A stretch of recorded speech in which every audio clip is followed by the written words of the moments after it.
Title: The Sea Serpent Witch, Devourer of Men. The village of Nyumbani lay nestled on the golden coast of the East African Sea,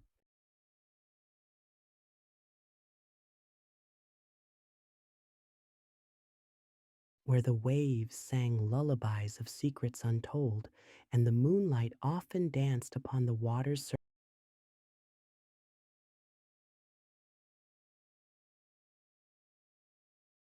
surface like a siren's call.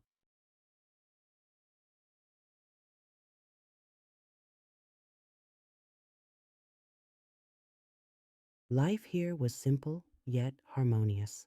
Fishermen cast their nets into the bountiful ocean. Women wove baskets in the shade of palm trees, and children played in the sand. Yet a shadow loomed over the village, a mystery that had begun to unravel their peace. Young men were disappearing, vanishing into the sea without a trace. At the center of this enigmatic tale was a woman of unparalleled beauty named Zuri. Her skin shimmered like polished ebony under the sun. Her eyes glimmered with the depth of the ocean, and her hair cascaded in dark waves down her back, as if the sea itself had lent her its essence. Suri had arrived in Nyumbani a year prior, claiming to be a traveler seeking refuge from a storm.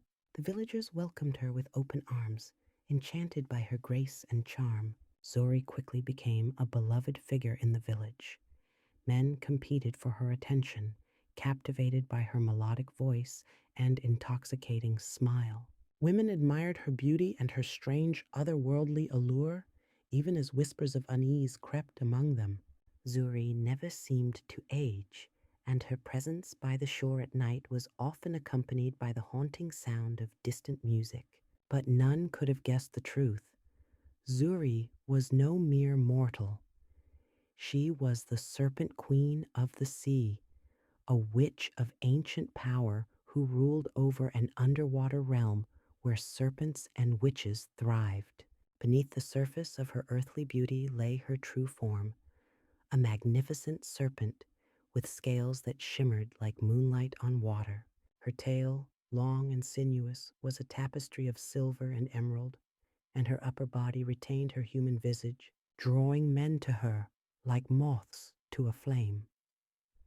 The underwater world, deep beneath the ocean's surface, lay the kingdom of Maji Nyoka, a realm of glittering coral castles and dark chasms where serpents coiled and witches wove spells from the essence of the sea.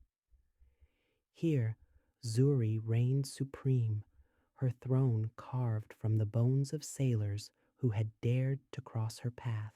The currents obeyed her commands, and the creatures of the deep worshipped her as their queen. Maji Nyoka was a place of beauty and terror, where glowing jellyfish lit the darkness and serpentine guardians patrolled the coral streets. The witches of the realm were her sisters, each bound to the ocean by an ancient curse and an insatiable hunger for human souls. They thrived on the essence of men, lured to their watery graves by Zuri's enchantments. The lure of the serpent. Queen, each night Zuri would sing her haunting song by the shoreline, her voice carrying over the waves like a spell. Young men, unable to resist the call, would leave their homes and wander to the water's edge. There Zuri would appear, her form illuminated by the moonlight, her eyes holding promises of love and ecstasy. "Come to me," she would whisper, her voice as soft as the tide, her hand outstretched. The men, entranced, would follow her into the sea, their minds clouded by her magic. As the water rose around them, Zuri's serpent tail would emerge, wrapping around their bodies with the strength of the ocean itself. Before they could scream, she would drag them into the depths, their final breath stolen by the icy embrace of the sea. In Majinyoka, Zuri would feast upon their essence, feeding her power and sustaining her eternal beauty. The remains of her victims were cast into the abyssal pit, a dark chasm that served as the graveyard of her underwater kingdom. The disappearances. The villagers of Nyumbani were growing desperate. Each week, another young man would vanish without a trace. Mothers wept by the shore, fathers scoured the ocean for answers, and the village elders consulted ancient texts for clues. Some believed it was the work of angry spirits, others suspected a curse, but none dared to speak of the strange coincidences surrounding Zuri. One night, a brave young fisherman named Jabari decided to uncover the truth. Armed with a knife and an amulet blessed by the village shaman, he hid among the rocks by the shore and waited. As the moon reached its zenith, he heard it, the haunting melody of Zuri's song.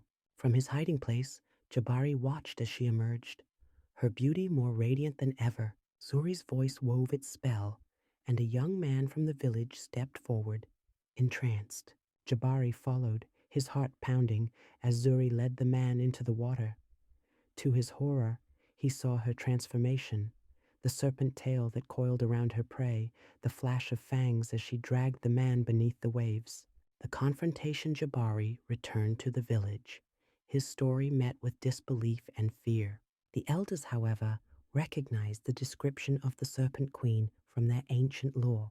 Together, they devised a plan to confront her and break the curse that plagued their village. Armed with sacred relics and their collective courage, the villagers gathered by the shore, ready to face the sea's dark mistress. As dawn broke over Nyumbani, Zuri emerged from the water, her beauty undiminished, but her eyes gleaming with fury.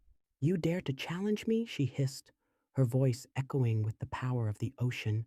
The battle that followed shook the earth and sea, the villagers' chants clashing with Zuri's spells. In the end, it was Jabari's bravery and the shaman's amulet that weakened her power. With a final anguished cry, Zuri retreated into the depths, her kingdom of Maji Nyoka collapsing in her wake. Though the village was saved, the memory of the Serpent Queen lingered in the whispers of the waves, a reminder of the darkness that lurked beneath the sea's surface.